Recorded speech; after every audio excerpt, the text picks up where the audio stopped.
Hi ಎಲ್ರಿಗೂ. ಇವಾಗ soya ಚಂಕ್ಸಲ್ಲಿ ಒಂದು ಗ್ರೇವಿ ಮಾಡೋದು ತೋರಿಸ್ತಾ ಇದ್ದೀನಿ, ಬನ್ನಿ. ತುಂಬ ಈಸಿಯಾಗಿ ಆಗುತ್ತೆ, ತುಂಬ ಸಾಫ್ಟಾಗಿ ಬಂದಿದೆ, ತುಂಬ ಚೆನ್ನಾಗೂ ಇದೆ ರೀ ಟೇಸ್ಟು. ಪೂರಿ ಜೊತೆಯಲ್ಲಿ ಮಟನ್ ಟೇಸ್ಟ್ ಕೊಡುತ್ತೆ. ನೀವು ಒಂದು ಸತಿ ಟ್ರೈ ಮಾಡಿ. ನಾನು ಯಾವ ಥರ ಮಾಡಿದ್ದೀನಿ ತೋರಿಸ್ತೀನಿ ಬನ್ನಿ. ನೋಡಿ, ಇದು ನೋಡೋದಕ್ಕೆ ಎಷ್ಟು ಚೆನ್ನಾಗಿ ಕಾಣಿಸ್ತಾ ಇದೆ, ಟೇಸ್ಟು ಕೂಡ ಅದ್ಭುತವಾಗಿದೆ. ಪೂರಿ ಜೊತೆಲಿ ಕಾಂಬಿನೇಷನು. ಮತ್ತು ನಾನು ಇದಕ್ಕೆ ಇಂಗ್ರೀಡಿಯೆಂಟ್ಸ್ ಇಲ್ಲಿ ತೋರಿಸಿದ್ದೀನಿ, ನೋಡ್ಕೊಳ್ಳಿ. ನಾನು ಇವಾಗ ಒಂದು ಪಾತ್ರೆ ಇಟ್ಕೊಂಡಿದ್ದೀನಿ. ಪಾತ್ರೆಗೆ 1-2 ಸ್ಪೂನಷ್ಟು ಎಣ್ಣೆ ಹಾಕೋಣ. ಸ್ವಲ್ಪ ಎಣ್ಣೆ ಬಾಯಿಲಾಗಲಿ. ಹಾಗೆ ಸ್ವಲ್ಪ ಒಂದು ಸಣ್ಣದೊಂದು ಈರುಳ್ಳಿ ಹಾಕಿದ್ದೀನಿ. ಈರುಳ್ಳಿನೂ ಜಾಸ್ತಿ ಏನು ಹಾಕೊಂಡಿಲ್ಲ, ಕ್ವಾಂಟಿಟಿ ಕಮ್ಮಿಯಲ್ಲಿ ಮಾಡ್ತಾಯಿದ್ದೀನಿ, ಅದಕ್ಕೆ ಸ್ವಲ್ಪ ಕಮ್ಮಿನೇ ತೊಗೊಂಡಿದ್ದೀನಿ. ಅದಕ್ಕೆ 1 ಟೊಮೆಟೊ ತೊಗೊಂಡಿದ್ದೀನಿ. ಸ್ವಲ್ಪ ಚೆನ್ನಾಗಿ ಅದು ಬೇಯಿಸ್ಕೊಳ್ಳೋಣ. 4 ಹಸಿರು ಮೆಣಸಿನ್ಕಾಯಿ ಹಾಕೊತಿದ್ದೀನಿ. ಹಸಿರು ಮೆಣಸಿನ್ಕಾಯಿ ಬೇಡ ಅನ್ನೋರು ಬ್ಯಾಡಗಿ ಮೆಣಸಿನ್ಕಾಯಿ ಯೂಸ್ ಮಾಡ್ಬೋದು, ಅದು ಇನ್ನೂ ಕಲರ್ಫುಲ್ಲಾಗಿರುತ್ತೆ. ಸ್ವಲ್ಪ ಬಾಯ್ಲಾಗಲಿ. ಅದಕ್ಕೊಂಚೂರು ಗೋಡಂಬಿ, ಚಕ್ಕೆ, ಲವಂಗ ಹಾಕೋಣ. ಸ್ವಲ್ಪ ಉಪ್ಪು ಹಾಕೋಣ. ಟೊಮೆಟೊ ಜಲ್ದಿ ಸ್ಮ್ಯಾಶ್ ಆಗುತ್ತೆ, ಬೇಯುತ್ತೆ ಚೆನ್ನಾಗಿ. ಒಂದು ಅರ್ಧ ಸ್ಪೂನು ಅರಿಶಿನ ಹಾಕೊತಾ ಇದ್ದೀನಿ. ಸ್ವಲ್ಪ ಚೆನ್ನಾಗಿ ಸ್ಮೂತಾಗಿ ಬೇಯಲಿ ಅದು.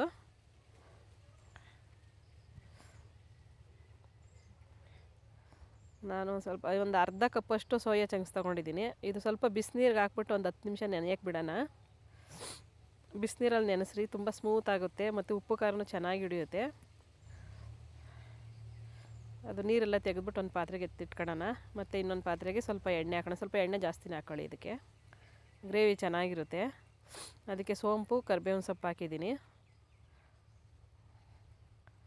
ಸ್ವಲ್ಪ ಸ್ವಲ್ಪ ಸ್ಮೆಲ್ ಚೆನ್ನಾಗಿ ಬರುತ್ತೆ ಸೋಂಪು ಹಾಕೋದ್ರಿಂದ. ಅಚ್ಕಾರದ ಪುಡಿ ಅಂದರೆ ಕಾಶ್ಮೀರಿ ಚಿಲ್ಲಿ ಪೌಡ್ರು 1 ಸ್ಪೂನ್ ಹಾಕಿದ್ದೀನಿ. ಏನಕ್ಕೆ ಅಂತಂದರೆ ಅದು ಎಣ್ಣೆಗೆ ಹಾಕೋದ್ರಿಂದ ಗ್ರೇವಿ ಕಲರ್ಫುಲ್ಲಾಗಿ ಕಾಣಿಸುತ್ತೆ, ಟೇಸ್ಟ್ ಕೂಡ ಅದ್ಭುತವಾಗಿರುತ್ತೆ. ಇದಕ್ಕೆ ರುಬ್ಕೊಂಡಿರೋಂಥ ಮಸಾಲೆಗಳ್ನ ಹಾಕೋಣ. ಮಸಾಲೆ ಎಲ್ಲ ಸ್ವಲ್ಪ ಬಯಲಾಗಲಿ.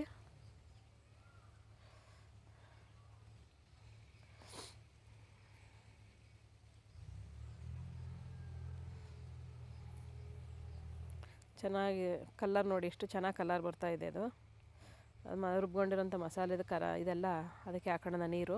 ಗ್ರೇವಿ ತಿಕ್ನೆಸ್ ನೋಡ್ಕೊಂಡು ನೀರು ಹಾಕೊಳ್ಳಿ. ಸ್ವಲ್ಪ ಗಟ್ಟಿಗೆ ಇರಲಿ, ಜಾಸ್ತಿ ನೀರು ಮಾಡ್ಕೊಳೋದು ಬೇಡ.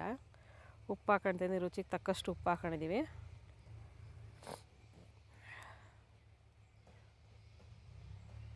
ಸ್ವಲ್ಪ ಧನಿಯಾ ಪುಡಿ, 1 ಸ್ಪೂನಷ್ಟು ಧನಿಯಾ ಪುಡಿ ಹಾಕೊಂಡಿದ್ದೀನಿ. ಒಂದು ಅರ್ಧ ಸ್ಪೂನಷ್ಟು ಗರಂ ಮಸಾಲ ಹಾಕೋಣ. ಎಲ್ಲ ಒಂದು ಮಿಕ್ಸ್ ಕೊಡೋಣಲ್ಲ. ಒಂದು ಗ್ರೇವಿ ನೋಡ್ಕೊಂಡು ಇವಾಗ ಉಪ್ಪು ಖಾರ ನೀವು ಬೇಕು ಅಂದರೆ ಆ್ಯಡ್ ಮಾಡ್ಕೊಬೋದು. ತುಂಬ ಟೇಸ್ಟಾಗಿ ಬಂದಿದೆ. ನಾನು ಇವತ್ತೇ ಫಸ್ಟ್ ಟೈಮ್ ಟ್ರೈ ಮಾಡಿದ್ದು, ಅದ್ಭುತವಾಗಿ ರುಚಿ ಕೊಟ್ಟೈತೆ. ಅದು ಇನ್ನೊಂದು ಸತಿ ನೀವು ಮಾಡ್ಕೊಳ್ಬೇಕು ಅಂದರೆ ಒಂಚೂರು ಸಕ್ಕರೆ ಹಾಕೋಣ.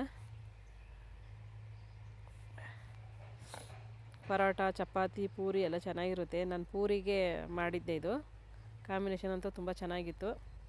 ಇದಕ್ಕೆ ಸೋಯಾ ಚಂಕ್ಸ್ ನೆನೆಸ್ಕೊಂಡು ಬಿಸಿನೀರಲ್ಲಿ ನೆನೆಸಿ ನೀರೆಲ್ಲ ಇದನ್ನು ಮಾಡಿ ತೆಗೆದು ಹಾಕ್ತಾಯಿದ್ದೀನಿ. ಸ್ವಲ್ಪ ಒಂದು 10 ನಿಮಿಷ ಅದು ಬೇಯಲಿ ಚೆನ್ನಾಗಿ, ಉಪ್ಪು ಖಾರ ಚೆನ್ನಾಗಿ ಹಿಡಿಯುತ್ತೆ.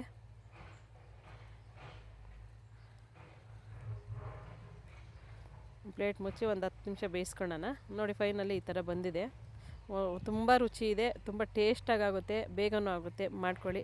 ಥ್ಯಾಂಕ್ ಯು ವಿಡಿಯೋ ನೋಡಿದ್ದಕ್ಕೆ.